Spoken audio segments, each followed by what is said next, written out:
muito com esse construindo relacionamentos, é que nós encontramos pessoas que têm um mau testemunho, pessoas que não têm caráter, pessoas que são negligentes. Então, nós temos todo tipo de pessoa na igreja. E ele não consegue construir um relacionamento nem com a igreja e nem na comunidade. Dito isto, a gente vê a gama de igrejas que estão implorando para que o pastor seja tirado, seja trocado. E na comunidade, eu já assumi igreja e a comunidade dizia assim: graças a Deus que aquele pastor mentiroso foi embora. Olha só. E isso é horrível da gente escutar, né? Então, a gente tem, sim, que construir um relacionamento dentro da igreja, dentro... Ô, Eliane, Pai do Senhor, seja bem-vinda, minha filha. A gente tem, sim, que construir esse relacionamento, tanto dentro da igreja, como dentro da comunidade. O pastor, ele tem que ser um exemplo onde ele estiver. Agora, todo fundamento, ele exige toda construção, ele exige um fundamento. E isso é importantíssimo a gente saber. Pai do Senhor, irmão Leonardo, seja bem-vindo. Porque tem o seguinte, olha só. Jesus disse assim, olha, existem dois tipos de pessoas. Aqueles que constroem a sua casa em cima da areia e outros que constroem e fazem a sua construção na rocha. E uma coisa que a gente tem condições de entender é que nós estamos em construção, e isso se faz necessário que nós tenhamos um fundamento. A Bíblia diz que o nosso fundamento é Cristo, a pedra angular, a pedra de esquina que foi colocada para que nós pudéssemos construir. Então, nós temos um fundamento. Mas nós temos que entender que nós sempre vamos estar em construção. Como é que nós sempre vamos estar em construção? Eu vou só fechar uma janela aqui.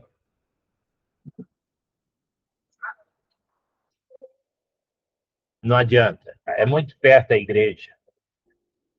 Tem parede aqui.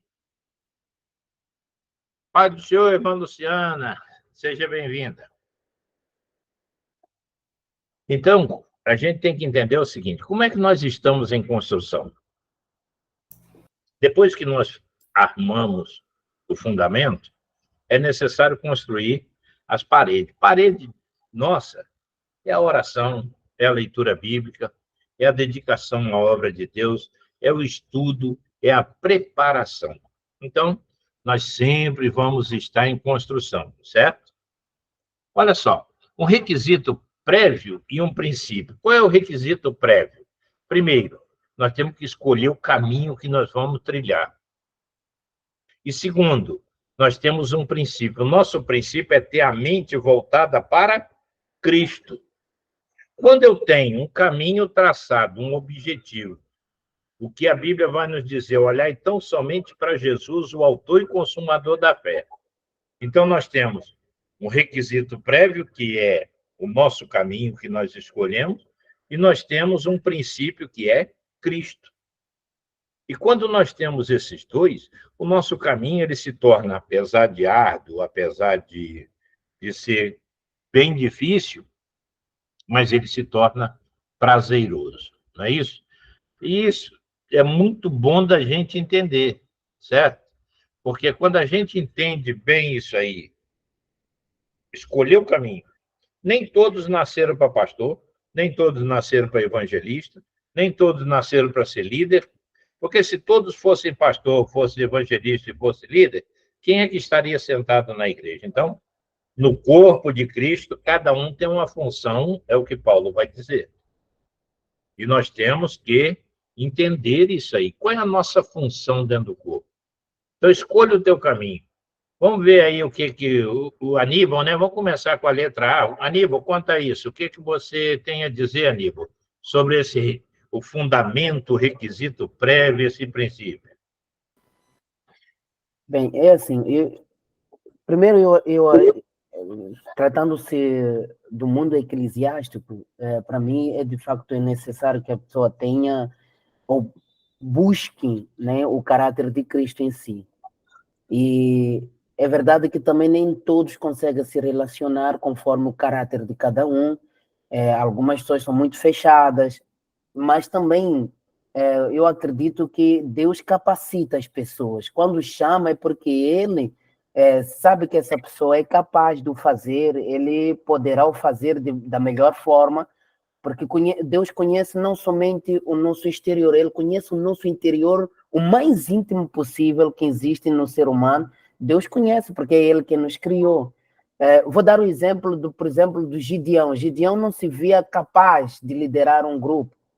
Gideão não se via capaz de poder enfrentar, né, os seus inimigos. Mas Deus disse, o próprio Deus é quem viu as capacidades que ele tinha. Não? Então, é importante que também tenhamos as bases, né, da salvação, as bases bíblicas, para que delas nós possamos começar a fluir e buscar viver aquilo que é o caráter de Cristo. Claro que isso leva tempo. Uns como eu, por exemplo, gostam de falar muito. Para mim é fácil me relacionar com as pessoas, muito fácil. Onde eu vou, eu consigo falar com qualquer um. Eu não fico com sede na rua. Qualquer canto, seja a pessoa pode falar qualquer língua, ainda que eu não entenda, eu busco, né, me comunicar. Então, existe um pouco do caráter da pessoa, mas também existe aquilo que é a capacitação né, da graça de Deus em nós, que nos impulsiona a chegarmos a um determinado ponto. Né? Essa é a minha forma de ver as coisas, né? Amém, Aníbal, obrigado. E essa é uma relação que a gente tem que ter, um controle, um domínio que nós temos que ter justamente nessa visão de ter um fundamento, de ter um requisito prévio, ou seja, descobrir o seu caminho e o princípio de tudo que é Cristo, certo? Bom, olha só, a formação de relacionamentos começa com um procedimento e um procedimento, atitude, tá? Olha só, quando a gente vê isso aí, ó, começa com um procedimento e um procedimento, atitude. Não tem outro modo. Existe uma coisa, lá na empresa, você tem chefe. Na empresa, eu trabalhei em empresa, eu fui chefiado e a Madalena está aí. Bem-vinda, Madalena. Deus te abençoe, minha filha. E lá na empresa, muitas vezes as pessoas confundiam eu como chefe e eu como líder. Como chefe, eu mandava. Como chefe, eu dizia para as pessoas, façam. E como líder, eu falava com ele, vamos fazer. Eu peguei isso aí e trouxe para dentro da minha vida ministerial. Eu, como pastor, eu não posso chegar simplesmente e dizer assim, não, lá onde eu dirijo a igreja lá no meu campo, lá, o campo que eu estou designado para trabalhar, eu distribuo as funções e largo para lá, faço que nem Moisés. Mas quem que disse que Moisés deixou que todo mundo fizesse o seu bel prazer? Ele sempre estava na frente liderando. Quando era na hora de buscar Deus, ele que ia. Quando estava na hora de buscar a vontade de Deus, é ele que ia. Então, o líder, ele tem que querer ver acontecer. E isso é uma atitude de líder. Aqueles que estão na frente do trabalho, aqueles que estão na liderança de um grupo, mesmo que seja pequeno. Às vezes as pessoas dizem assim, mas eu vou liderar ali, só tem 3, 4 pessoas. Eu queria aquele grupo de lá de 600. Mas, gente, a nossa capacitação, conforme o Aníbal falou, vem de Deus. Se Deus me capacitou para ser pastor de uma igreja apenas com 100 pessoas, se eu bater o pé e querer uma de 1000, eu vou acabar me dando mal. Eu vou acabar virando um chefe, não um líder. Aí eu vou dizer, vocês fazem, e eu fico quieto. Então, o líder tem que querer ver acontecer. Essa é uma atitude do líder. Certo? Vamos para frente. O que é o pastor como modelo? Gente, existe uma coisa muito notória na nossa vida ministerial, e eu ouvi isso por vários anos, que a pessoa diz assim, você é pastor, Usa o teu cajado. Escutei esse Balneário Camboriú, que foi de enjoar. Quem estava, o ministrante, virar para trás e dizer para os pastores que estavam na retaguarda dele: você tem cajado, usa o teu cajado. Mas vem cá, para que serve o cajado do pastor? Esse é que é o problema. Muitas pessoas não entendem que essa figura que está ali de Jesus, isso nunca aconteceu, a Bíblia nunca citou que Jesus tinha um cajado. Aquilo ali foi colocado na época renascentista. Mas existe uma coisa: para que serve o cajado do pastor? A volta do cajado serve para ele colocar na ovelha e trazê-la de volta no aprisco. E o cajado em si é autoridade. E a autoridade de Jesus não estava no cajado. A autoridade de Jesus estava na palavra de Deus. Ele tinha autoridade. Eu não sei se vocês já tiveram inerrância bíblica, mas nós temos que entender que a Bíblia ela é inerrante e infalível, não porque ela foi escrita por 40 homens inspirados, mas porque é a palavra de Deus, que é inerrante e é infalível. Então, o autor vai garantir a infalibilidade e a inerrância. E o pastor, ele tem que aprender, aquela figura do pastor carregando a ovelha ali, aquilo ali nos diz muita coisa. Há ovelhas que você tem que carregá-la no braço 1, 2, 3, até 5 anos, ou até mais. Tem ovelhas que ela aprende o caminho fácil, mas tem ovelha que não. Eu, até uns anos atrás, muitos anos atrás, eu era uma ovelha rebelde. Eu era uma ovelha, não assim de desafiar pastor, mas eu não concordava com certas coisas nas igrejas, quando eu era membro, e eu saía. Pai do Senhor, pastor Eric, seja bem-vindo. Entendeu? Eu saía daquela congregação e ia para outra. Por quê? Porque era mais cômodo para mim. Mas hoje, depois de estudar das experiências que a gente vai tendo, eu vejo que eu tenho um modelo, Jesus Cristo, que ele nos ensina como se relacionar com as nossas ovelhas, com os nossos liderados, não é? Se relacionar com nossos liderados é algo sublime, é algo prazeroso, é algo assim que nos enche de orgulho. Saber que você está liderando pessoas que foi Deus quem escolheu, não foi qualquer um, tá? Jesus estava entre as pessoas aonde quer que estivessem. As pessoas, nós somos muito, isso aí eu falo, né, pastor Manel? Nós somos muito assim, de dar valor ao que as pessoas pensam.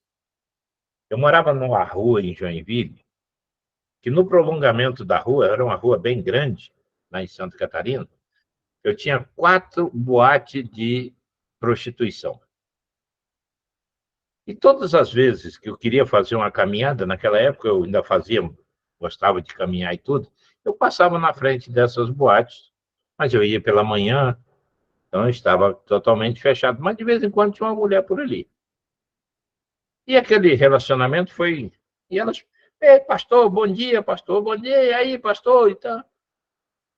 Uma vez, eu estava caminhando com um amigo meu e ele falou comigo assim: pastor, você sabe que tipo de mulher é essa? Eu falei: sei. Que tipo de mulher é? Eu falei: aquela que precisa de Jesus. Foi a minha resposta.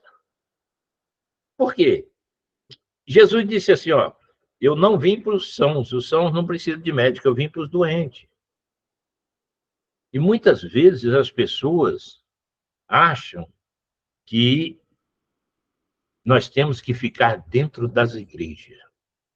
E esse relacionamento nosso só dentro das 4 paredes do templo está matando as igrejas.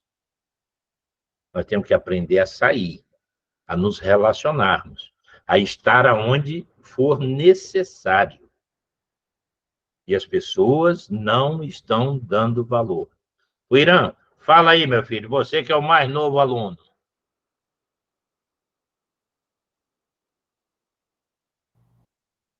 Paz do Senhor, pastor. Pai do Senhor, meu filho. Eu não entendi o que o senhor precisa. Eu quero que você fale sobre esse tema aí. Jesus estava entre as pessoas onde quer que estivessem. É exatamente como o senhor falou, né? Jesus disse que ele veio para as pessoas que estavam doentes, não para as pessoas que estavam com saúde, né? Então, o que a gente tem que ter é amor ao próximo e nenhum tipo de preconceito, independente da situação que a pessoa esteja. Como a gente vai poder amar uma pessoa que a gente tem preconceito contra ela? Muito bem. Posso falar, pastor? Pode falar, Rosilda.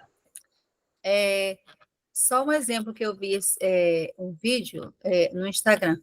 Assim, a gente julga muito as pessoas. Eu vejo muito comentários de nós, assembleanos, assim, a igreja da parede preta é sim, assim, assado.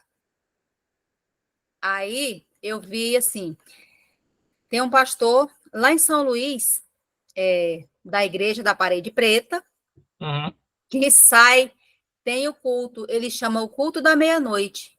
Eles saem, tem o ônibus, eles buscam as pessoas, os drogados, os bêbados, as prostitutas, os moradores de rua, eles trazem as pessoas para a igreja para ter o culto para eles. E eles têm uma grande quantidade de pessoas resgatadas, que já são crentes, que foi, tipo assim, eles conquistaram aquelas pessoas através desse trabalho. Aí, assim, eu penso que ao invés da gente julgar, a gente ter mais amor ao próximo e menos julgamento. Muito bem, Marrosildo. Quer ver uma coisa? Marrosildo fez eu lembrar do negócio aqui. Certa vez, eu estava conversando com um grupo de pastores, nós estávamos numa escola bíblica de obreiros, e os pastores começaram a descer a lenha, mas descer a lenha mesmo, nos padres. Aí viraram para mim. Na época eu estava fazendo mestrado. O senhor que é mestre em teologia, o que o senhor tem a dizer? Eu falei, meu filho, eu vou falar só uma coisinha com vocês. Eu não conheço um padre que tenha, no mínimo, 12 anos de estudo de teologia. Todos os padres têm fundamento de teologia. Agora, eu conheço vários pastores que, quando vão assinar o nome, põem o dedo na esponja e carimba o dedo. Conheço vários pastores que são alfabetizados, mas que nunca pegaram uma Bíblia e leram ela de Gênesis a Apocalipse. Eu conheço pastores que vão lá para cima da plataforma e falam em púlpito, usam o púlpito como fortaleza de covarde. Que ele não pode falar na cara, ele não aguenta falar na cara, ele não tem coragem, aí ele se acovarda e vai lá para cima e se acha o Alexandre Grande. Eles baixaram a cabeça, eu falei, olha, agora se eu estiver errado, vocês me perdoem. Porque é justamente isso. Nós segregamos. Nós segregamos. Nós deveríamos de aprender com eles, procurar o conhecimento que os padres têm, procurar a perseverança dos testemunhas de Jeová, quando eles saem de sol embaixo de chuva, evangelizando, procurar a perseverança da Igreja de Jesus Cristo dos Santos dos Últimos Dias, os mormons, quando vão de porta em porta oferecer curso gratuito. Os nossos cursos são cobrados. Nós temos que aprender. Pode falar, Leonardo. Não, pastor, é porque eu estava só assistindo a aula aqui, era para ver se eu podia aparecer, tinha aparecido no vídeo. Eu podia ficar só assistindo. Mas pode falar. Não, eu só estou ouvindo. Era só para saber se tem que aparecer no vídeo. Tá. Entendeu como é que é o negócio? Às vezes, olha, eu li uma frase, eu não lembro mais de quem foi, não lembro se foi do pai, eu acho que foi de John Pai. Desliga seu microfone aí, por favor. Isso. Acho que foi de John Pai, porque ele disse assim, nós temos que aprendermos a ser servos e deixarmos de ser juiz. Nós julgamos muito e servimos pouco. É isso que a irmã Rosilda falou. Nós falamos, aquela igreja, ei, eu sou assembleano há 45 anos, vai fazer agora esse ano. Por quantas vezes a Assembleia de Deus diz que não podia bater palma? E o salmista diz, louvai ao Senhor com palmas. Ah, não, eles são neopentecostais. Vamos parar com isso. A igreja da parede preta, gente, para com isso. Quando a Bíblia diz que no arrebatamento vai haver surpresa, cuida para essas pessoas não serem uma surpresa. Não é? Alguém quer comentar alguma coisa? Pastor Eric? Pastor Eric é bom nessa fala. Ô, meu professor, paz do Senhor, estou aqui dentro do carro esperando a Sara sair numa aula de música. Efetivamente, o senhor foi muito pontual, professor. O púlpito, ele não é uma fortaleza de covardes. E ao longo da nossa história, eu vou falar da Assembleia de Deus, muitos têm usado o púlpito para desabafar, para coagir, para constranger membros. Então, nós temos que ter o cuidado, precisamos amar. Primeiro, nós precisamos cumprir o propósito de Cristo, que é amar e é ser imitadores de Cristo. E Cristo, ele sempre foi pontual e preciso na sua fala. Mas parabéns, é isso mesmo. Nós, da Assembleia, como pastor, precisamos nos alfabetizar no tratamento, na maneira de lidar com os membros.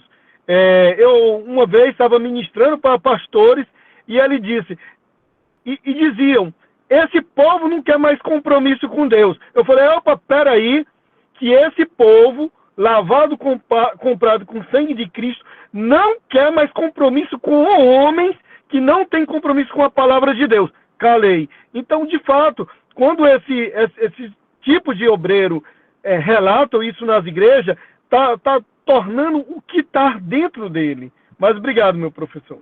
Amém. Então, gente, é isso aí, ó. Nós temos que estar onde Jesus estava, no meio das pessoas, onde quer que seja. Ele disse lá em Mateus, vós sois a luz do mundo e o sal da terra. A luz é um elemento físico não se contamina. E o sal é um elemento químico, usado para alguma função. E aí? Tá? A amizade é caracterizada por relacionamento e não por posicionamento. Isso aqui é sério.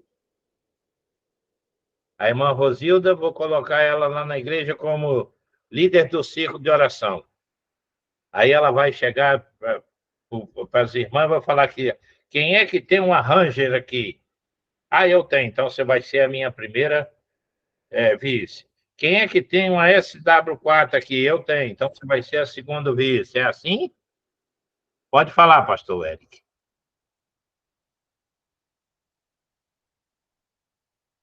Abre o seu microfone que está fechado. Opa, agora voltou, né?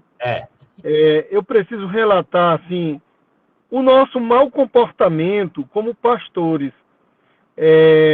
Quando eu falo nosso, porque a gente acaba tá no sistema.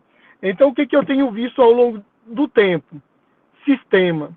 Dentro de muitas igrejas, instalou-se um sistema mundano, onde, se eu não tiver de acordo com o pastor Alcenir, eu não canto, eu não prego, eu não falo, eu encosto o pastor Trajano ali no banco, e ponto final, eu mato a vida espiritual desse pastor, da família desse pastor, pelo simples propósito, que se eu me levantar, mesmo estando fundamentado na Escritura, o pastor, a dono da verdade, acaba matando. Então, nós como pastores, nós precisamos levantar a bandeira e fazer igual o João Batista fez. Ele apontou o pecado, nós não podemos aceitar o pecado nem a negligência no púlpito das nossas igrejas. Era só essa, meu pastor. Amém. E existe uma coisa que a gente tem que entender, e isso ocorre em muitas igrejas, chega o pastor Alceni lá, o pessoal apresenta, tá ali o pastor Alceni. Chega o prefeito, chega o comandante do batalhão, chega não sei quem. Olha, está ali o nosso tenente-coronel do batalhão, não sei o quê, papapá, papapá. Gente, nós desprezamos o ministério dos nossos irmãos e levantamos a moral por posicionamento, às vezes até um ato involuntário. Não estou dizendo com isso que é um ato voluntário, não, até um ato involuntário. Mas muitas das vezes quantas vezes nós colocamos Deus no mesmo nível que o ser humano? Ah, pastor, não coloca, coloca. Quando eu digo assim, eu escutei um irmão dizendo na igreja que ele falou mesmo assim, por eu ter aceitado a Jesus, Deus tem a obrigação de me abençoar. Olha só. Aí eu chamei a atenção dele. Ele falou, não, pastor. Cadê o pastor Messias, que gosta desses temas assim meio... Ok, mais ouvindo, pastor, agora. Eu cheguei agora, né? Agora estava aqui conversando, entrando, já estava no meio do tema, mas pode expor aí, daqui a pouco eu estou preparando aqui alguma coisa para falar também, tá bom? Eita! Então a gente olha assim, ó.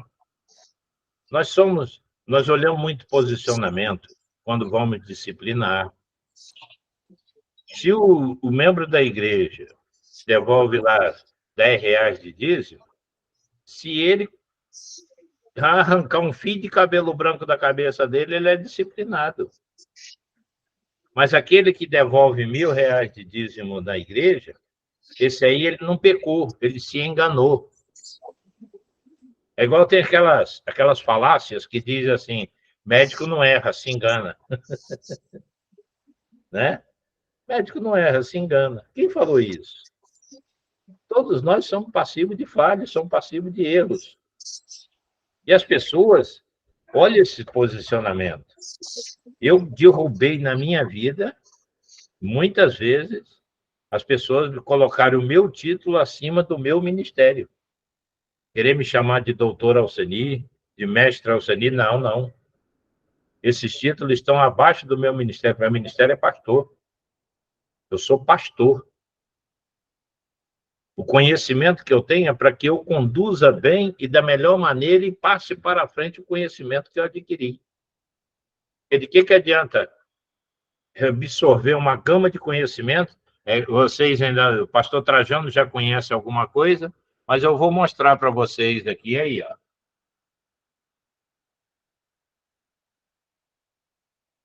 Isso aí é uma parte da minha biblioteca.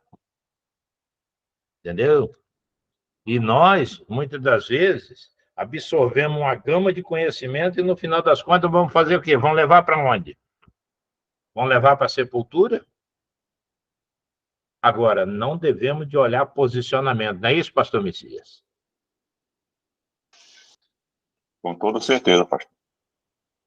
E isso é uma coisa que há muita inversão dessas situações, até por causa às vezes, a conveniência e, às vezes, a falta de falar a palavra do Senhor como ela deve ser falada.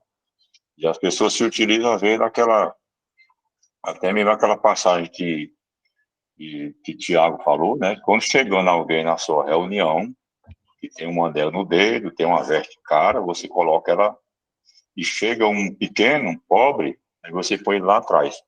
Então, Deus é contra a acepção de pessoas, né? Sim. Chamar o senhor, às vezes, de doutor Alceni, em vez de pastor Alceni. Então, está colocando aí o título do senhor, que o título em si mesmo, ele não tem essa relevância.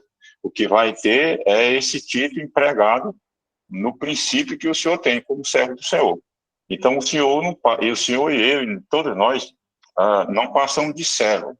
E o maior título de um cristão, qual é na igreja? O maior de todos é o de servo. Nada menos que isso, né? É isso. É verdade. Bom, vamos lá, gente. Vamos lá que Nós temos é matéria. Olha só, o nosso desafio pessoal, a nova vida e a velha vida. Esse é um choque que a gente tem dentro da gente. Isso fala do nosso relacionamento pessoal.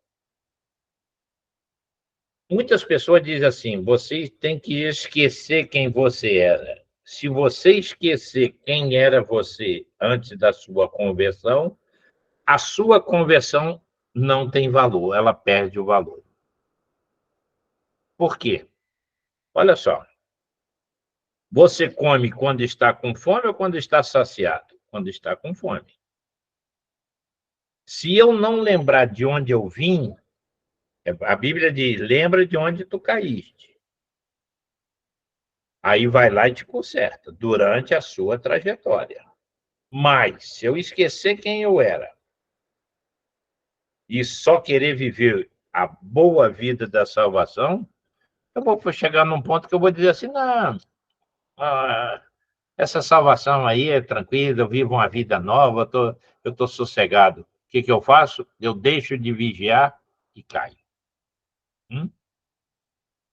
Eu deixo de vigiar e caio. Vamos ver o que o irmão Leomi tem para falar? Fala, irmão Leomi.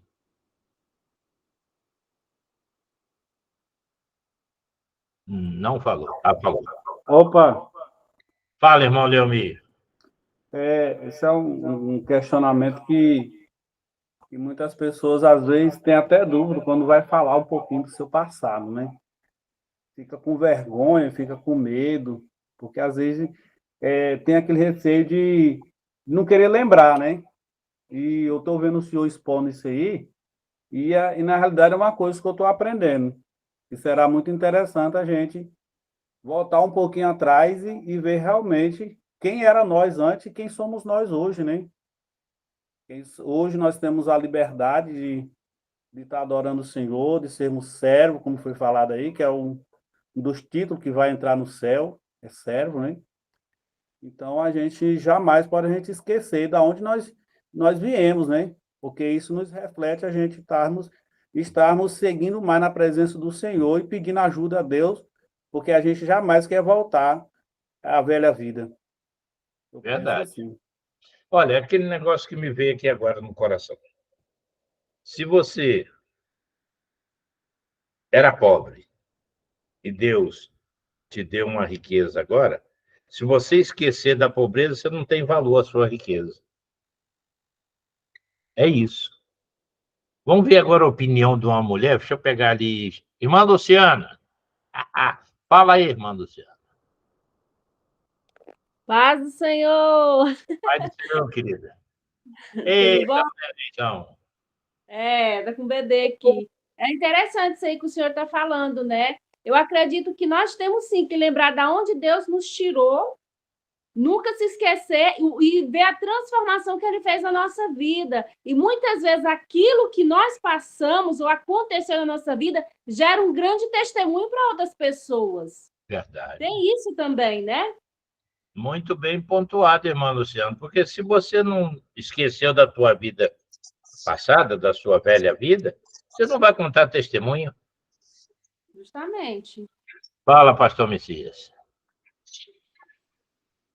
Pastor, por falar em lembrar de quem você foi, eu observo até uma situação que a Bíblia ela fala desde o livro do Êxodo até o Apocalipse, você vê algo que Deus fala de muito interessante e que deve nos chamar a atenção. E uma certa feita eu lia, foi até no profeta Jeremias, não lembro qual é o capítulo que eu li, que ele usou aquela expressão: lembra-te que o Senhor, teu Deus, tirou você do Egito com mão forte. Aí esse comentário que ele fez, pastor, o autor lá do comentário bíblico fez um comentário que me chamou a atenção. Ele disse que esse comentário, essa passagem que os profetas, que a Bíblia está usando ao longo dela, até o final, é tipo um lembrete padrão de Deus. Porque é um lembrete padrão, mas ao mesmo tempo também é o quê? tirando o Egito, é quando você foi salvo, você foi liberto do mundo, da perdição, da escravidão. E Deus está sempre, aquela palavra que vem sempre. E eu comecei a olhar, a observar. Deus abriu o Mar Vermelho, Deus derrubou a muralha de Jericó, Deus derrotou o gigante lá em Canaã e fez o sol parar lá em Josué. Mas nenhum desses feitos grandiosos, entre muitos outros, Deus se utiliza para dizer para o povo temer o nome dele. O que Deus fala é: o Senhor tirou você, lembra-te. E eu sempre se utilizando da lembrança. Lembra-te de que o Senhor teu Deus te tirou como um forte debaixo do jugo de Faraó. Então, veja que é uma situação que o povo devia estar sempre lembrando. Qual é a lembrança? É o Egito. O Egito foi onde vocês foram resgatados com sangue do cordeiro, né? Então, veja a velha vida que as pessoas viviam e agora a vida que ele está vivendo. Então, nada mais, assim, que eu vou dizer assim, nada mais interessante de a gente comentar no momento começo da velha vida e a nova vida, é uma passagem como essa, que a própria Bíblia estabelece isso como, em primeiro lugar, um princípio, né, que é a salvação. Foi ali o ponto que Deus iniciou a salvação do seu povo, ele resgatou. E a partir de agora, essa palavra é sempre repetida ao longo da Bíblia. E aí eu fiquei observando isso, quando o senhor falou essa palavra aí de nova e velha, eu me lembrei dessa passagem que realmente é uma verdade que a Bíblia nos fala. Amém. Vamos lá.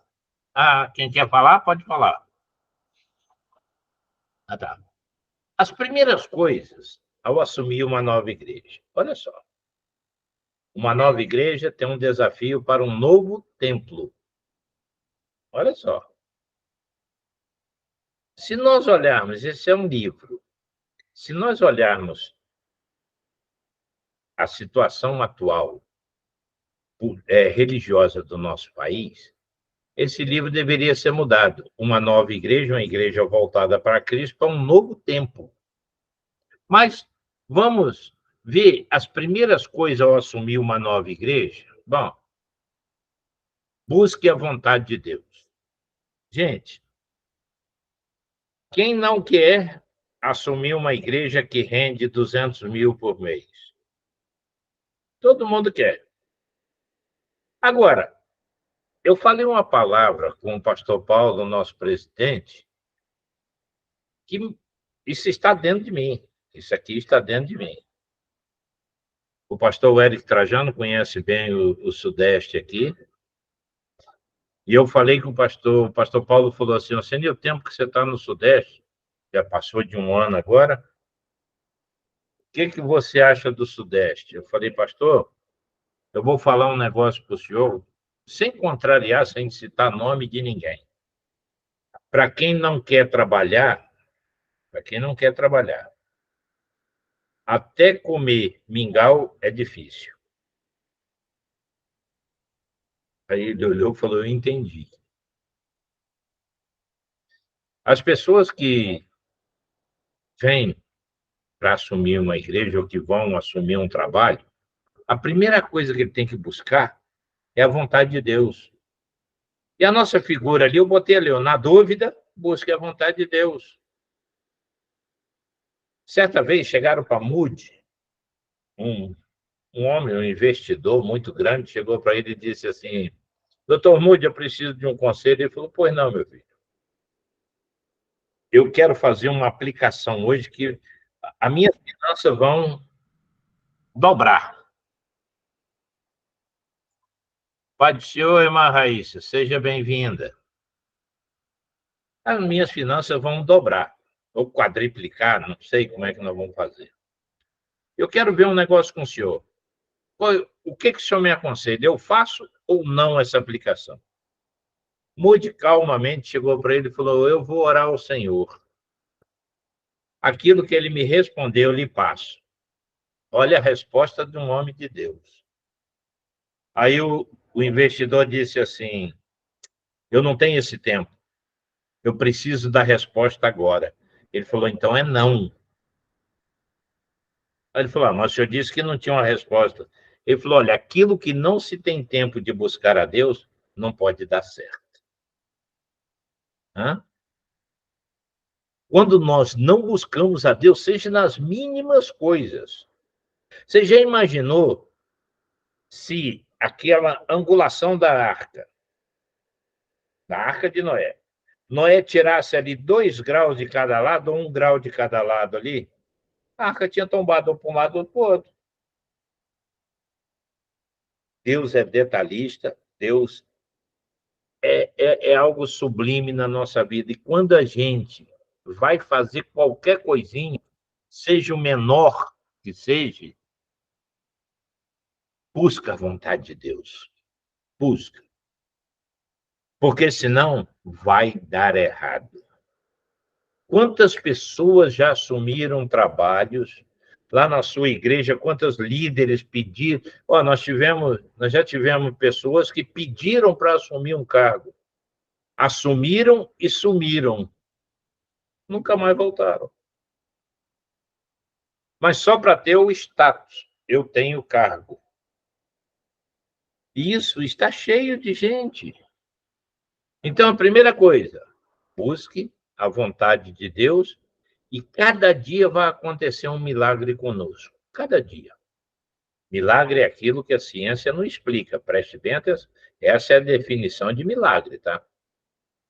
Porque aquilo que a ciência explica não é milagre. A pessoa vem me procurar para orar por ele estar gripado.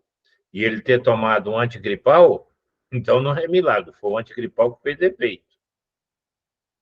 Não confunda essas coisas, tá? Então, busca a vontade de Deus. Vamos chegar mais perto de Deus. Segundo, a tua oração tem poder. Convoque a congregação para orar. Eu vou citar um exemplo aqui, vivo. Quando eu cheguei aqui na igreja em Arraias, não tinha círculo de oração, a igreja não orava, tinha 4, 5 pessoas aí dentro. Dentro do templo hoje, dia de oração. Eu estabeleci, orei a Deus, Deus falou, aprovou, estabeleci quinta-feira, dia de oração. É 1 hora, canta uns hinos e vai orar, tem uma pequena palavra e pronto. Das 7h30 às 8h30, oração. A igreja está se erguendo novamente. Entendeu? Por quê? Porque a igreja, a congregação tem que orar. Quantas igrejas que eu já visitei em vários, N ministérios, que existe um grupo que se acha diferente, que são os músicos. É difícil você ir numa igreja que o músico chega, dobra o joelho e vai orar, o que o grupo ora lá em conjunto. Quantas igrejas as pessoas chegam e dizem assim, quem carrega essa igreja nas costas é o círculo de oração? Não é não. A igreja de Cristo, gente. A igreja do Senhor. Não tem ser humano nenhum capaz de carregar uma igreja nas costas. Agora, a congregação tem que orar, porque a oração tem poder. Eu creio na oração. Se algum dos nossos alunos aí não crê, pois eu vou te falar um negócio. Eu sou um milagre, eu creio. Eu creio na oração. Eu já estive morto, 9 minutos, já pronto para encapotar. Os homens fechar o pano branco aqui e me mandar, até eu brinco com o pessoal, falar, cuidado, frágil esse lado para cima, porque vai subir. Mas, através da oração de um servo de Deus chamado Dr. Faustino, médico, congregava comigo, ele falou, ainda não está na hora do meu pastor morrer. Deus traz ele de volta. E meteu o desfibrilador em cima do meu peito. Diz ele que eu dei um pulo de quase 1 palmo em cima da marca daquela de aço inox. Agora tu imagina, levar um desfibrilador em cima de uma marca dessa. Também no outro dia eu estava com o peito que não podia nem encostar. Mas a oração tem poder. A oração nossa, ela tem que existir. Nós temos que... Aqui, congregação está no sentido de assembleia. Nós temos que chamar um grupo de pessoas para orar. Tem que orar. Tem que orar. Foi me pedido para fazer um grupo de estudo. Eu até agora não tive tempo de parar para montar esse grupo de estudo. Até agora eu não tive. Mas eu vou montar. E eu estou esperando, professor. Quem é que falou? Quem falou? É a Rita, professor. Oi, Marita. Eu sei que tem gente esperando. Outra coisa, gente, prepare bem os sermões. Nós que somos pastores, que somos obreiros na casa do Senhor, prepare o sermão. Eu vi um obreiro meu uma vez fazer um negócio que ele chamou, eu fui dirigir o culto, deu o culto para ele pregar e pedi um presbítero para poder fazer a leitura da palavra. E quando eu estava retornando para o meu lugar, ele virou para o presbítero e disse assim, ó, para te mostrar como é que eu sou bom de Bíblia, onde você lê, eu vou pregar. Aí eu deixei o presbítero ir lá para frente, chamei ele, levei ele lá no meu gabinete. Falei, enquanto você não mudar o teu sistema, a tua ideologia, a tua visão do que é um sermão, aqui na igreja tu não prega, então eu vou para outro lugar, passa na secretaria e pega a tua carta. Esse tipo de pessoa nós não precisamos na igreja. Nós temos que preparar, sim, um bom sermão. Sábado aqui é culto de ceia. O meu sermão está prontinho para o culto de ceia. Prontinho. Eu sei o que eu vou falar. Aí as pessoas dizem assim, mas pastor, às vezes eles vêm aqui em casa, pastor, o que o senhor está fazendo? Estou estudando um pouco para o culto, preparando um sermão para o culto de ceia. Que isso, pastor? O senhor não precisa. Preciso. Fala, pastor Eric.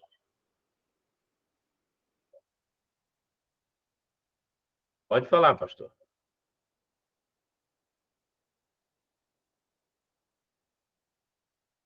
Pastor Eric? Ele levantou a mão ali, não, mas foi engano. Oi. Alô? Oi, pastor, consegue ouvir agora? O que o senhor tem a falar quanto a isso, pastor Eric? De preparar bem o sermão. Concordo plenamente, pastor Alcini. Plenamente.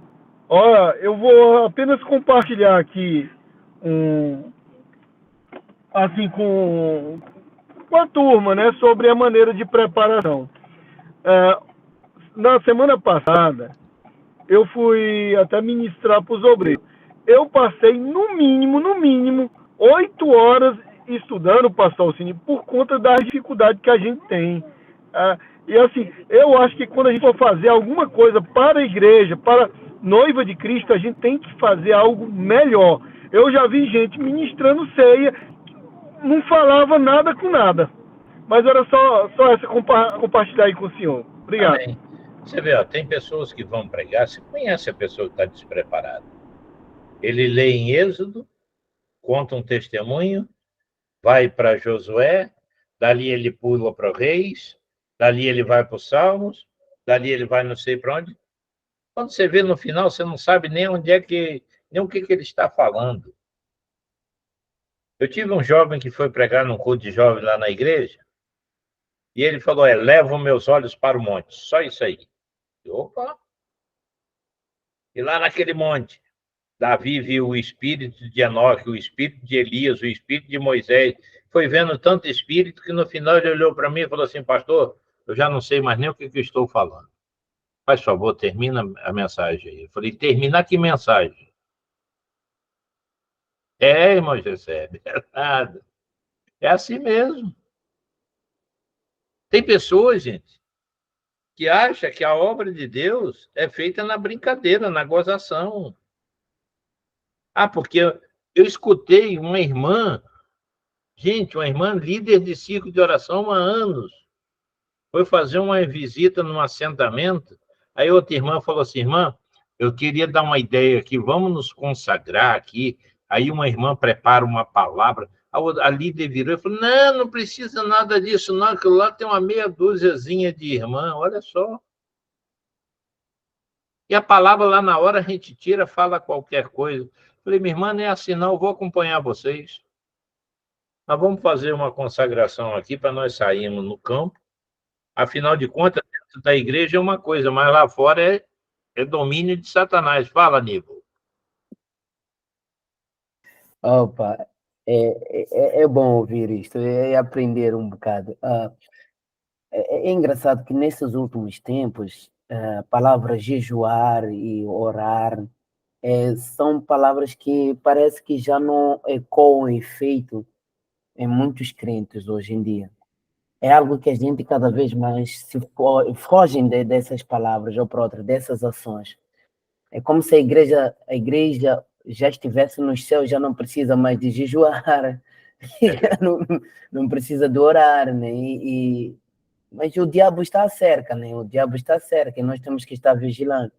E uma das maiores formas de nós vencermos é, de facto, estarmos com o joelho no chão, jejum e oração. A igreja que não jejua, a igreja que não ora, é muito fraca na fé. Uma vez alguém me perguntou, estávamos a falar acerca, de facto, da preparação, né, de sermões, e eu dizia para ele, o meu normal, né, eu normalmente, quando eu sei que eu vou ministrar, né, eu jejuo, eu procuro forma de jejuar, procuro tempo de buscar a Deus, porque eu costumo dizer para mim mesmo, a palavra é de Deus, quem conhece os corações é Deus. Eu até posso saber a geografia, eu posso saber o historial da igreja, mas muitas das vezes, quem sabe realmente o que o povo tem ou necessita ouvir é Deus. Então, é Ele que tem a última palavra. Então, é importante que, de fato, nós, como mensageiros de Cristo, possamos ter esse hábito. É imperioso isso, é imperioso. Eu acho que nem é preciso até, não é só por estarmos aqui, mas sim, tem que se cativar isso na igreja de hoje. Porque o inimigo mesmo está cerca e nós temos que estar atentos. E nós temos que estar mesmo cingidos com a armadura de Deus para podermos vencer essas batalhas. Obrigado. Vai lá, Bernardo. Fala aí, meu filho. Só reforçando aqui, né, pastor Alceni, todos nós, os alunos que estamos aqui no Seminário Adonai, é uma responsabilidade que a gente está assumindo, né, perante Deus, perante a sua obra e perante o Evangelho, de ter esse compromisso, essa fidelidade com a pregação da palavra, né? A gente está aqui estudando para aprender, então seria até imperdoável para a gente negligenciar, né? Não se preparar, servir qualquer coisa para a igreja, né? Como o Adilto gosta de falar, a sopa rala, né? Para a gente não é mais permitido isso, acabou. Verdade, Bernardo. Muito bom, muito bem colocado. Vocês querem ver uma coisa? Eu tenho hoje um arsenal aqui, um HD externo aqui, que hoje ainda botei ele para fazer uma análise, né, para ver se não tinha nada corrompido. Eu tenho aqui 832 mil e poucas páginas, pasta de estudo. Eu tenho quase 3 teras de estudo. De vez em quando as pessoas me dizem, pastor, o senhor tem isso assim, assim? Rapaz, na cabeça eu não tenho, não, mas dentro do meu HD devo ter. E aí eles ficam assim, pastor, quanto é que é? Não, meu filho, usa, vai usando. Então, quando eu vejo um obreiro, um pastor, uma irmã interessada em preparar bem um sermão, teve uma irmãzinha que chegou para mim e falou assim, pastor, meu maior sonho é pregar, mas eu tenho vergonha, porque eu não... de encarar o público. Eu falei, olha, então faz o seguinte, prepara um sermãozinho pequeno e vai pregar na frente do espelho. Prega para a senhora. Se a senhora se convencer da sua mensagem, todo mundo vai aceitar. Aí ela pegou e falou, olha, gostei dessa aí. Por quê? Porque tem muita gente hoje que não prepara, gente. E quando prepara mal, prepara coisa, aquilo que o Bernardo falou, aquela sopa rala. A nossa igreja hoje é uma igreja estruturada, é uma igreja estudada, é uma igreja que tem consistência, é uma igreja que não pode ser comparada à igreja de Corinto. Você já imaginou a nossa igreja hoje? Jesus chegar e falar assim, eu pensei que vocês tivessem crescido, mas vocês são meninos, eu vou dar mingauzinho para vocês, em vez de dar uma feijoada daquela arrumada, que eu não sei se o Aníbal conhece feijoada. Conhece, Aníbal? Aquela que é boa, né, Aníbal? Então, e não é só na preparação de sermões, não, nós temos que estar preparados para fazer a obra de Deus conforme ela é para ser feita, e não da forma que eu acho que deve ser feita, certo? Mais uma coisa, olha, identifique a estrutura de poder da igreja. Ali eu botei uma organização do clero católico, arcebispo, bispo, diocese, várias dioceses, o vigário, várias igrejas, paróquia, porque nós estamos num curso de teologia, nós não estamos aqui num curso assembleiano. Nós estamos num curso onde todas as denominações têm valor, cada uma com o seu devido. Mas tem gente que não age de acordo com a estrutura. Por exemplo, eu dirigi uma igreja em São Bento, Tocantins, que o irmão chegou e falou assim, pastor, hoje eu cancelei o culto, porque é culto dos jovens, eu cancelei o culto hoje porque não vem quase ninguém, nós vamos cancelar o culto. Eu falei, meu filho, quem tem esse poder de cancelar o culto ou não, sou eu. E mesmo assim eu vou orar a Deus se é para cancelar, porque se tiver uma pessoa que queira aceitar Jesus hoje, a igreja vai ter que estar aberta, ela tem que estar aberta para receber. Então as pessoas saem atropelando. Quantos líderes acham que são pastores? Quantos pastores acham que são líderes também? Chega lá e fala, eu vim aqui hoje, mas eu vou tomar conta da reunião de vocês. Não é assim, não. Existe uma organização dentro da igreja. Nós estamos estudando isso aí na escola bíblica, a igreja como organismo e organização. E como organização, nós temos que respeitar essa organização. A estrutura de poder da igreja, ela deve ser respeitada. Aí vamos voltar lá naquela fala minha, quando eu disse que as pessoas chegaram para mim, costumaram querer me chamar de doutor, doutor, doutor. Falei, opa, tiro o doutor e coloco o pastor. Eu coloco o meu ministério acima de qualquer coisa. Então, as pessoas têm que entender isso aí. Eu não quero ser reconhecido como doutor. Quero ser reconhecido como servo de Deus. Esse é o meu intuito. Das pessoas poderem olhar e dizer assim, esse aí é um servo de Deus. Esse aí é um homem de Deus. A minha esposa chegar e falar, essa aí é uma mulher de Deus. Né? Falar nisso. Rosê, vem cá, minha filha. Para quem não conhece ela, ela vai chegar aqui agora. Essa aqui é a mulher mais linda do mundo. Olha ela aqui, ó. Paz do Senhor para todos. Esse é o Aníbal, está lá em Portugal. Pai Senhor, Pai Senhor. Pai Senhor. Pai do Senhor, irmã. Aí, Messias, essa aí que é a fera, ó. Amém. Deus abençoe a senhora. Na igreja. Deus abençoe, amém. Deus Amém. abençoe. Deus abençoe. Palavra para vocês. Amém. Obrigado. Amém. Então, a partir do momento que a gente identifica essa estrutura de poder da igreja, a gente começa a trabalhar mais corretamente. Isso é importantíssimo, tá? Outra coisa, procure sempre fazer o melhor. Faça o máximo do melhor e o mínimo do pior. Faça o máximo do melhor. Que é, olha só, fala, pastor Messias. Fala, Irã. Pastor, eu tenho uma dúvida em relação à hierarquia da nossa igreja. Você pode esclarecer como ela funciona? A questão de cargo? Tá, você de qual igreja? O Ministério 77, Assembleia de Deus. 77. Nosso ministério, SEAD Seta Tocantins, funciona assim, ó, pastor-presidente, pastor Paulo Martins Neto, a mesa diretora, primeiro, segundo, terceiro, o primeiro vice-presidente é o pastor Xavier, depois vem o segundo vice, terceiro vice, quarto vice, depois vem o primeiro e segundo secretário, primeiro e segundo tesoureiro, e vem dali para frente.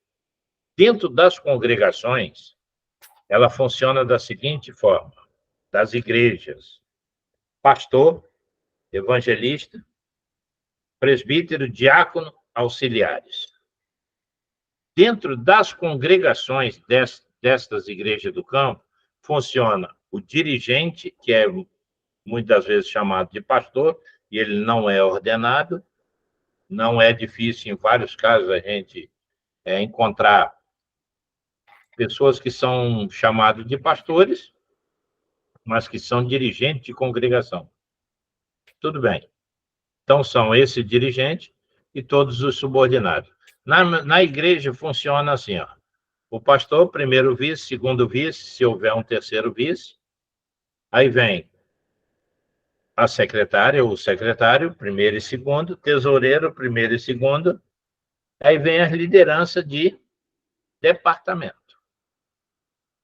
Entendeu?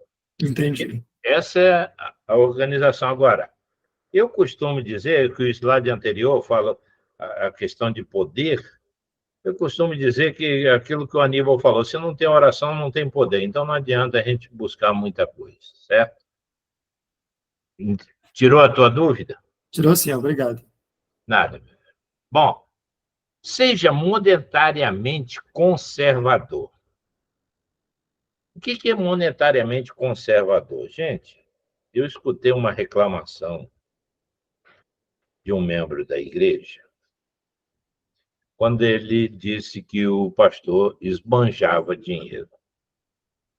Nessa época, eu era presidente do Conselho de Ética e Disciplina, eu fui averiguar. Só que o pastor, ele tinha não sei quantas casas de aluguéis, o cara trabalhava no serviço secular, ele tinha empresa, ele tinha tudo. Então, ele podia gastar. E a igreja não aceitava aquilo ali, achando que ele estava gastando o dinheiro da igreja. Mas agora, olha só. O que é ser monetariamente conservador? É aquela pessoa que tem as suas finanças bem administradas. Tá? Eu faço sempre quando eu dou aula de finanças na igreja, uma palestra que eu dou de finanças, eu sempre falo assim, ei, se você tem R$100 no bolso, e eu te pedi os R$100, você me empresta, o pessoal, opa, empréstimo, não, está errado. Sabe por quê? Porque você só tem R$100. Se você tem R$100, o máximo que você pode emprestar é 50 e ficar com 50. Fala, pastor Eric, agora vem um aí que é craque no negócio. Ô, meu pastor, eu tô ainda aprendiz, meu pastor, mas eu quero só compartilhar sobre a questão de muitos membros, de forma geral, nas igrejas, que estão cometendo erros, julgando pastores, até de forma indevida, mas, em tese, ou na maioria das vezes, a culpa é do próprio pastor, que às vezes, ou na maioria das vezes, não é transparente. Não tem uma organização na sua igreja de forma transparente. Se nós observarmos o exemplo de Paulo, quando ele foi fazer a coleta para as igrejas que estavam passando fome, ele montou uma comissão, porque ele sabia que alguém poderia falar sobre essa questão financeira. E, de forma geral, nas nossas igrejas, Assembleia de Deus, raramente se presta conta, com suas exceções, que eu vi aí em Almas, o senhor prestando conta, mostrando um relatório. Isso é uma grande bênção, uma grande dádiva, um grande exemplo para nós, que é possível um homem ser correto diante dos homens e diante de Deus. Porque se eu, pastor Trajano, estou à frente de uma igreja, eu não presto conta, não tenho transparência, isso dá motivo para que as pessoas falem de mim e até tranque o coração para não dizimar. Mas eu quero parabenizar o senhor, pastor Ceni, pela maneira que o senhor lida com as finanças da igreja, prestando conta e sendo totalmente transparente com o que o senhor faz. Parabéns, pastor. Obrigado. Pastor Messias. Bem, inicialmente, pegando essa fala do pastor Trajano, ele falou, pastor, ele citou a respeito da questão da organização. Bom, quando Paulo ele foi fazer a coleta, ele criou irmãos lá, uma comissão, e disse que eram irmãos aprovados. irmãos que a igreja indicava. Não era simplesmente porque era crente da igreja. Então, a começar aí pela organização, que é necessário, essa situação monetariamente conservador, requer o quê? Algo que eu observei aqui, que o pastor presidente nosso aqui da missão, ele já fez, parece que 1 ou 2 vezes, numa reunião de obreiro, reunião de geral, ele expunha lá ele tem lá os seus bens, ele tem sua empresa que ele lida, a esposa dele parece que recebeu umas heranças, e ele tem suas. E para evitar, às vezes, falatório, ou pelo menos para minimizar, ele reúne e diz: olha, irmão, eu tenho isso aqui, esses meus bens, assim, é disso, é oriundo disso. Então, muitas vezes, requer sabedoria nossa. A sabedoria não é você ser um super crente, você ser uma pessoa. Sabedoria é você se utilizar daquilo que é correto para colocar no lugar devido. E daí, professor Alceni, eu lanço mão do exemplo de Moisés, que, a despeito de ser um homem cheio do Espírito Santo, falava com Deus tinha contato com ele, foi orientado por um midianita chamado Reuel, que era o seu sogro, que nada tinha a ver. Poderia eu dizer hoje, assim, que a pessoa não tinha nada a ver. Mas, às vezes, Moisés estava ali precisando olhar, simplesmente olhar e fazer uma dedução lógica, dizer: olha, eu não posso carregar sozinho. Então, essa situação do conservadorismo, monetariamente conservador, requer que a pessoa não seja. Então, até quando Paulo diz, professor, e aí eu quero que o senhor até me comente sobre isso, quando ele diz que os homens não queiram ser ricos. Existe diferença, lá no capítulo 6 de Timóteo, 2 Timóteo, existe diferença, pastor, entre a pessoa já ser uma pessoa rica e ser conservadora monetariamente, e a pessoa querer ser rica porque quer subir, ele quer alcançar bens, ele quer multiplicar o seu patrimônio. Aonde é que está o pecado nessas duas coisas aí, pastor? Se é que há. Bom, o pecado do segundo caso, vamos começar pelo segundo, está na maneira com que ele vai e no objetivo que ele vai. Lembra lá que nós falamos que tem um objetivo? Ele tem que escolher. Se eu quero ficar rico com engrandecimento próprio, então eu entro na fala de Jesus: buscai ajuntar tesouro no céu, não na terra, porque aqui a ferrugem consome, o ladrão rouba, a mina, faz um monte de coisa. Entendeu? E a segunda é o seguinte: existem pessoas nas nossas igrejas que são realmente abastados financeiramente e são conservadores monetariamente. São pessoas que eles tratam com as suas finanças com a maior transparência.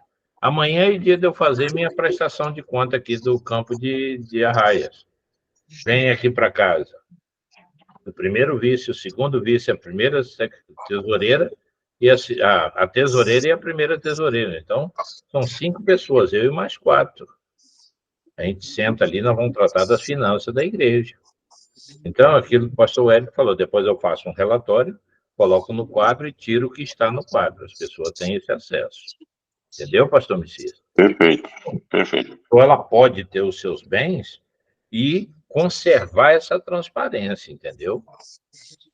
E que, às vezes, professor, só complementando aqui que eu esqueci, é como o fato de, às vezes, o pastor não se atentar para fazer essa prestação de conta, tomando esse cuidado, fica, às vezes, sendo objeto de falatório na igreja, a pessoa fica falando por debaixo dos panos, porque a pessoa não se atentou de se antecipar, né? E fazer esse relatório aí, mesmo que muito simples, mas transparente, como o senhor falou. Verdade. Vamos ver agora a opinião da Raíssa. Vai lá, Raíssa, fala lá. Não, já quieto. Achou aonde?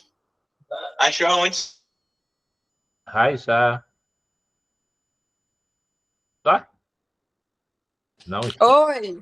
Fala aí, minha filha, sobre... eu estava dirigindo, pode repetir? Sobre ser monetariamente conservador. Eu ouvi uma parte que você falou em relação a investimentos. É sobre isso também? Também.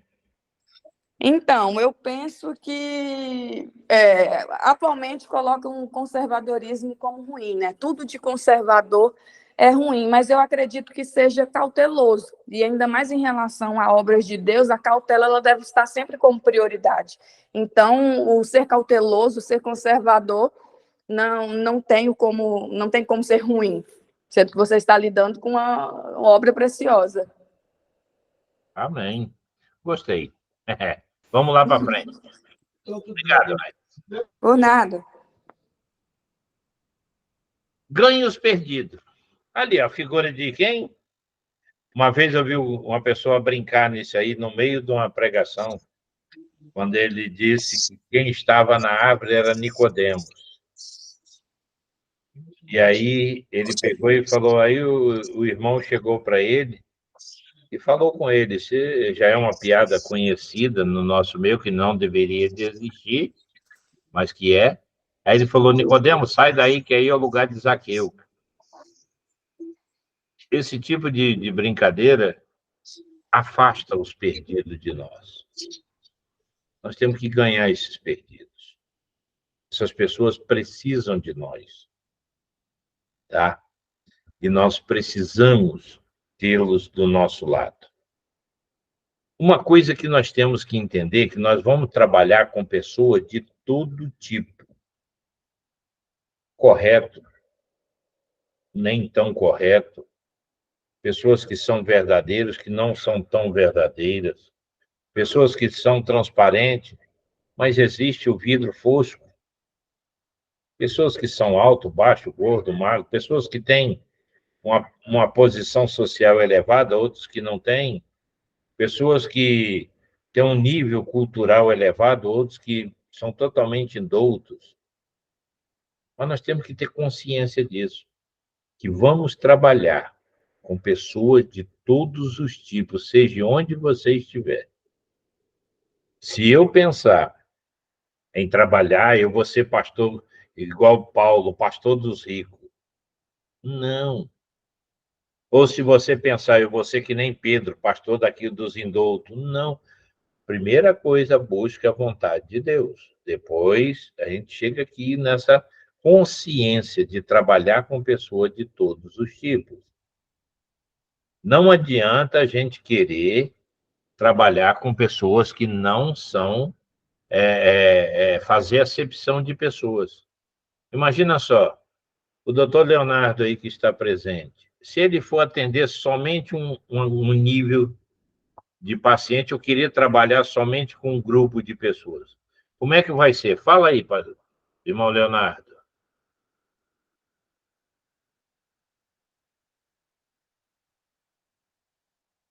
Irmão Leonardo. Oi, pastor. Pode falar. Perdão, eu estava ajeitando um negócio aqui em casa.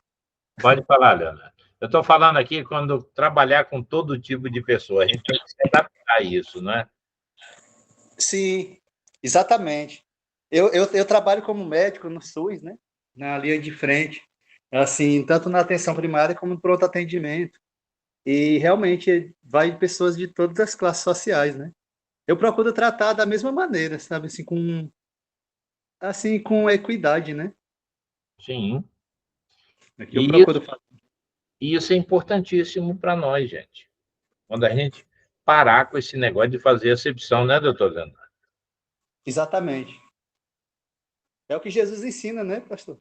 Amém. Eu, assim, na verdade, antes de conhecer a Bíblia, assim, muitas vezes a gente carrega visões que a gente tem, assim, às vezes, que a gente traz, assim, até preconceitos já da família da gente mesmo. Certas barreiras de dificuldade que vai só rompendo à medida que vai conhecendo a Bíblia, né? O Evangelho. É verdade. Gente, vamos lá.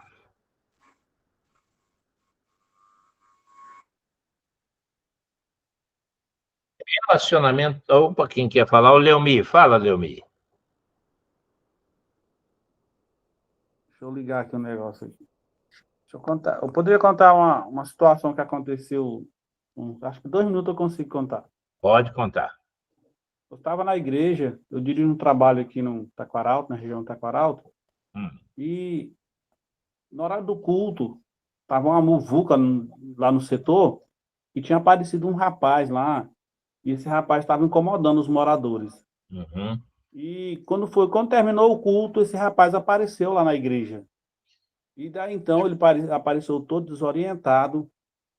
Perguntei para ele se ele usava droga, se era usuário, ele falou que não. Perguntei para ele se ele estava sob efeito de álcool, ele falou que não. Pedi para ele levantar a camisa, para mim saber se ele estava armado, alguma coisa assim. Ele levantou a camisa e estava com a faca na mão, com a faca na cintura. Aí eu pedi a faca, ele me entregou a faca. Aí eu perguntei de onde que ele era. Ele me informou que era de Ponte Alta. Aí fizemos a investigação lá e conseguimos contato com o povo lá, com alguém. De certo que eu terminei trazendo esse moço para minha casa, aqui em Taquaralto. E ele ficou aqui em casa, aqui. E quando nós chegamos aqui, entrei em contato com o povo dele, e esse rapaz, ele tinha vindo de Ponte Alta aqui para Palmas, e ele estava totalmente perdido, e ele estava meio ruim da cabeça, e caiu de moto, aí ficou um pouco desorientado. E aí ele dormiu aqui em casa, no outro dia cedo eu peguei ele, coloquei no ônibus e ele foi embora. Só que pela manhã ele me contou um caso, tipo assim, que ele me perguntou assim, pastor, se eu me matar, eu serei salvo? Eu falei, não, você não vai ser salvo. Eu perguntei, por que você quer se matar? Aí ele disse, não, é porque ninguém gosta de mim, entendeu? Eu sou abandonado, a minha família não quer saber de mim, todas as pessoas não querem saber de mim, então eu quero acabar com isso, então eu estou sofrendo muito. Eu falei, não, se você se matar, aí que o seu sofrimento vai aumentar. Se aqui é sofredor, imagine se você se matar, porque você vai para o inferno. Então eu tirei assim, Deus assim, falou muito no meu coração através desse moço, que a gente tem que olhar para as pessoas com um olhar de misericórdia. A gente tem que ter estratégia, pedir a Deus, quando Deus nos coloca assim nessa situação. Então Deus me colocou numa situação que eu não conhecia o rapaz, nem sabia, que eu pensei que não, aquele rapaz estava aqui dentro da minha casa, dormindo aqui em casa, se eu conhecer ele. Mas sabe, mas Deus me deu assim tanta confiança, Deus me deu assim tanta fé, tipo assim, ó, leva o rapaz que algo tremendo vai acontecer. E graças a Deus, esse moço hoje está na casa dele, lá em Ponte Alta, o pessoal tão feliz e ele está lá. Então, se não tivesse feito isso, o que teria acontecido com ele, entendeu? Provavelmente ele tinha se matado, ele sofreu ameaça de morte lá no setor, entendeu? Então, foi uma situação muito constrangedora para ele, mas eu fiquei feliz, porque o final foi algo feliz para ele, entendeu? Para mim também. Obrigado. Vamos ver o irmão William. Pode falar, irmão William. Pode, senhor. Está escutando? Dá para escutar, pastor? Dá, pode falar. Pastor, eu trabalho na escola, eu tenho 37 alunos. A sala está bem cheinha. Dentro desses alunos, eu tenho um aluno que chega a pé na escola, tem um aluno que chega de bicicleta, tem aluno que chega de moto, e tem aluno que chega com o melhor carro do ano. Certo. Nem por isso, quando esses alunos estão reunidos em sala, eu vou dar mais atenção para aquele que chegou com carro zero, e menosprezar ou não dar tanta atenção para aquela criança que chegou a pé com seu pai ou com sua mãe, entendeu? O tratamento é igual, com carinho, atenção, perguntando se tem dúvida, não tem acepção de pessoas em relação a essas crianças, entendeu? Então, é um trabalho que nós, como servos do Senhor, temos que ter muito cuidado, muito zelo, da forma como nós estamos tratando essas crianças, independente da classe social no qual elas estão inseridas, entendeu? Eu penso que cada criança que está nesse momento de aprendizado na escola, muitas das vezes ela não tem o carinho do pai ou da mãe em casa, e ela vai ver essa atenção, esse carinho, né, do professor. Então eu tenho muito cuidado, e logo eu faço algo que poucos professores lá fazem. Eu sempre inicio com oração. Eles já estão habituando a orar. Amém. Ao ponto deles pedir, professor, e oração? Eu falei, vamos orar. Então é o seguinte, quando o Senhor mencionou aí, em relação ao tratamento, cuidado, zelo, sempre a acepção de pessoas, e a gente ter essa visão panorâmica no contexto onde você está naquele momento, você tem que ter muita prudência e vigilância com a forma como você vai lidar com essa, no meu caso, como professor, com essas crianças. Queria só deixar essa fala. Amém. Vossa Excelência. Amém. Obrigado, irmão. Vamos para o intervalo. Às 21 horas nós voltamos, tá? Deus abençoe.